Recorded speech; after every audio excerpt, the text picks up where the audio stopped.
It doesn't work that way. That's completely wrong. An international court is not higher than a local court. Kung sino man ang analyst na nagbigay nun na mas mataas ang ICC, walang ano po yun, walang basis in law.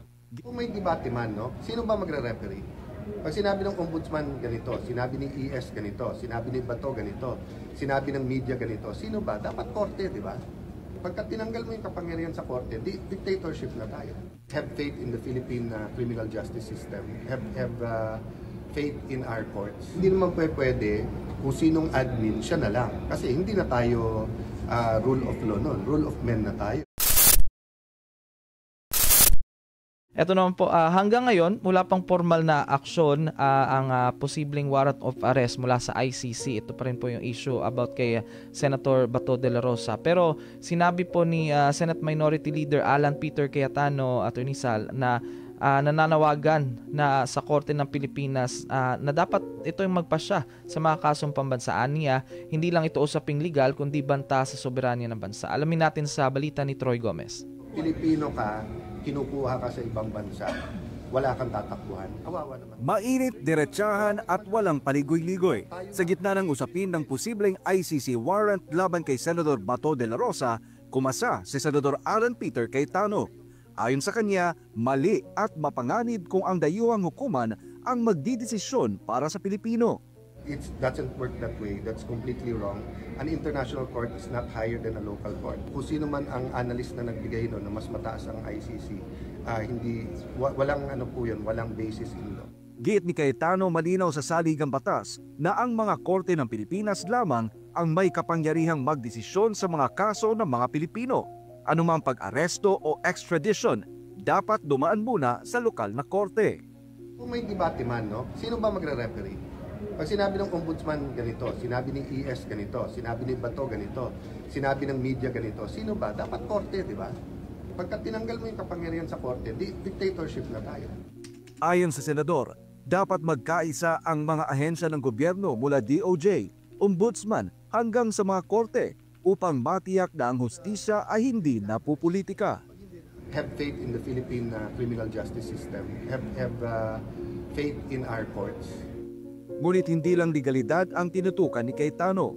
Binatikos din niya ang politika sa likod ng issue, lalo't papalapit na ang halalang 2028. Sinabi na nung ilan mga political activists, analysts, yung iba pong mga influencers, this is all about 2028. So many people want to knock out their opponent already now because no one will vote for corrupt people, especially at this point in time. Binigyang din ni Cayetano na ang tunay na hustisya ay dapat nakabatay sa batas, hindi sa kapangyarihan ng sinumang nasa pwesto o dayuhang hukuman. Pagka hindi nagkasundo, sino ba ang magde-decide? Hindi naman pwede kung sinong admin, siya na lang. Kasi hindi na tayo rule of law nun, rule of men na tayo. So kung kakampi mo ang administrasyon, hindi ka extradite o padadala sa international criminal. Pagkalaban mo, padadala ka. Habang patuloy na umiinit ang bangayan tungkol sa ICC, nanawagan si Cayetano na igalang ang ating mga korte kung may kasalanan man ang batas ng Pilipinas anya at hindi ang ICC ang dapat humadol. Para sa Diyos at sa Pilipinas kumahal, Troy Gomez nag-uulat, SMNI News. Diyan sa ulat niya, Attorney Sal, ano po ang inyong komento? Maganda yan. Ang problema ganito, no? Malanggalang na dito sa mga senador na ito, mga tinatawag na malalaking opisyalis ng gobyerno. Dapat, walang galang na sa inyo, nung ikinulong, inaresto si Presidente Duterte, nung pa nagkibuan na kayo, nagpuntahan sana kayo lahat doon.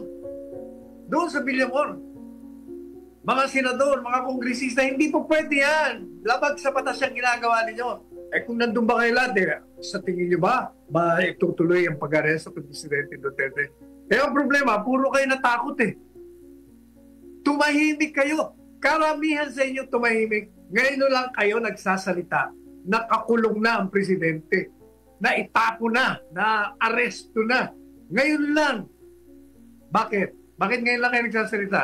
Dahil nakikita nyo, lumalakas. Nakikita nyo, galit ang tao. Gusto kayong sumabay, sumama. Pero dapat noon pa talaga yan eh. Pero tumahimik eh. Yan nga ang problema eh. Nakakayam talaga itong mga taong ito. Kaya nga po, Attorney Sal, dapat pa nga ay nauna sila before yung sumabog din yung galit ng taong bayan sa ginagawa ng pamahalaan. Paging example. Tingnan mo yan, si Amy Marcos na yan. Hindi naman siya nagpunta ron. Tumahimik siya nung panahon ng pag-aaresto. Sinong senador nagpunta ron? Isa lang, si Bongo. Bongo lang ang nagpunta ron. Ha? Hindi pa nila pinapasok, senador yon. Yung vice presidente, hindi rin nila pinapasok. Tapos sasabihin, baka may diktadorya. Ano pa man tawag mo doon? Hindi lang baka. Diktadorya na yon. Pag ikaw ay lumabag sa saligang batas at pinahihiran mo ang sarili mong interes, diktadorya na yun. Pero ang problema, ngayon lang kayo nag-iimikan eh. Ngayon, may hamon ako sa inyo. Kung matapat ang inyong mga pagtatanggol kay Presidente Duterte at ang inyong mga damdamin na proteksyonan ang sovereignty o kasarilan ng bansa, ang hamon mo sa inyo, kayong mga nagsasalita ngayon, sumama kayo sa rally sa November 16. Gusto kong makita ang mga katawan nyo ron. Pagsama-sama tayo doon. Huwag kayong matakot. Ipamanindigan kayo. Saka ako maniniwala sa inyo. Ayan. Panawagan na po niyan ni Attorney Sal sa inyo po sa Senado. Kaya, pero sure naman po. At saka yung mga nanahimik na ngayon, medyo sunod na sunod kay Inday Sara. Lumabas kayo sa kalye. Pangunahan nyo. Alam mo, taong bayan, naghahanap ng leader. Nasaan kayo? Ang lang si BP Inday, yung dalawang kapatid niya, at mangilan-ngilan. Ang problema natakot kayo eh. Nawala yung mga buntot ninyo. Ngayon lang kayo nakakita. Ituloy nyo na. Lumabas kayo sa kalye. Makita namin kayo doon. Yan. Para at least yung mga tao ay makakita talaga yung kanilang yung mga reaction nila ngayon na ma-prove sa taong bayan na totoo talaga yung mga pinaglalaban din nila.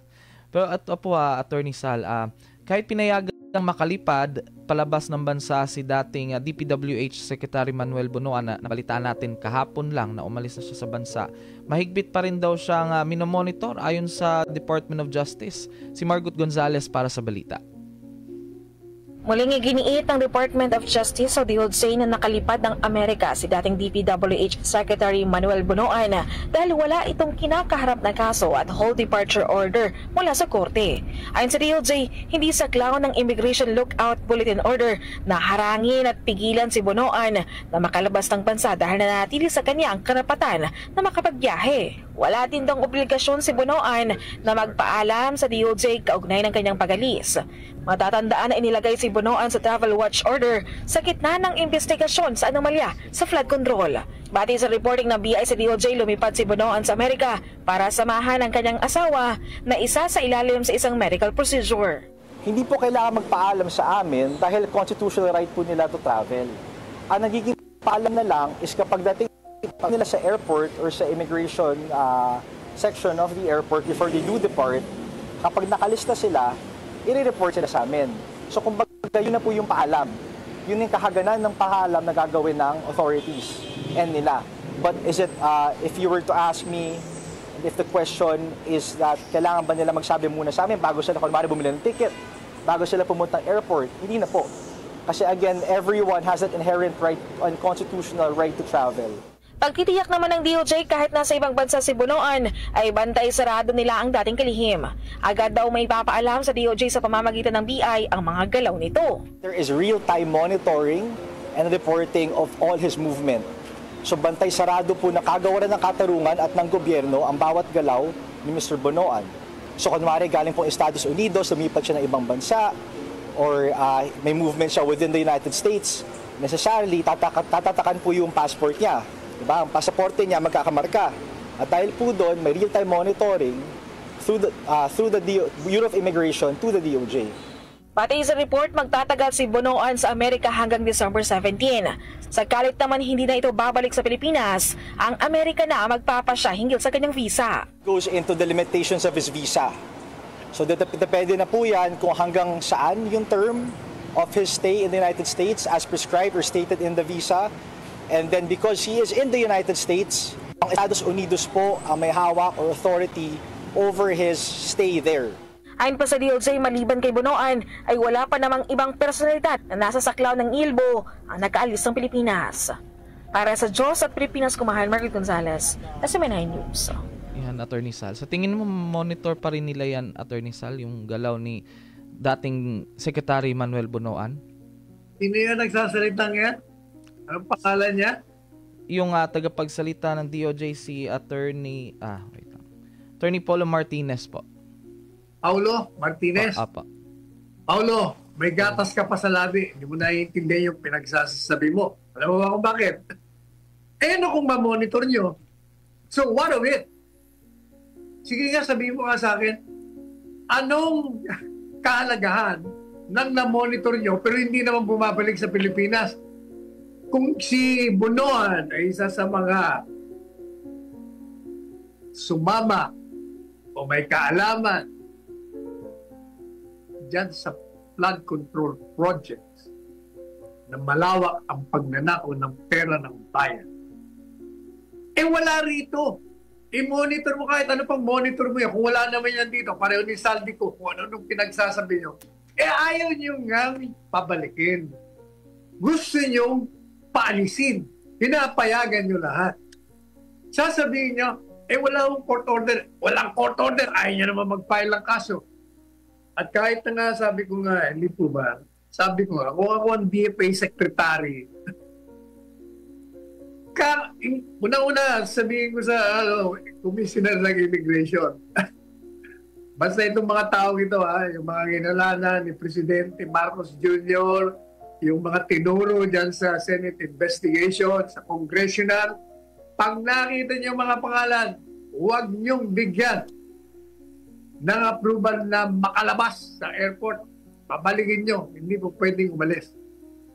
Tapos sabihin na, sir, baka makulong kayo. Hindi makulong. Ang importante, nandito sila. Alam po ninyo, kung kayo ay public official, you risk everything para sa bayan. Didemanda ka lang naman, administrative, dahil pinigil mo sila, Di administrative. Ang importante, nandito sila, hindi sila makalis. Pag nakawala yung mga yan, hindi na babalik yan. Hindi na babalik unless na talagang inosente sila. Lalaban yan. At kung makansela din ang passport, Attorney Sal, papipilitan talaga silang bumalik. I-deport sila. Hindi sila mapipilitan. I-deport sila ng isang bansa kung saan sila nandun. Kasi illegal na ang kanilang pananatili doon. Common sense ang tawag doon . Yeah.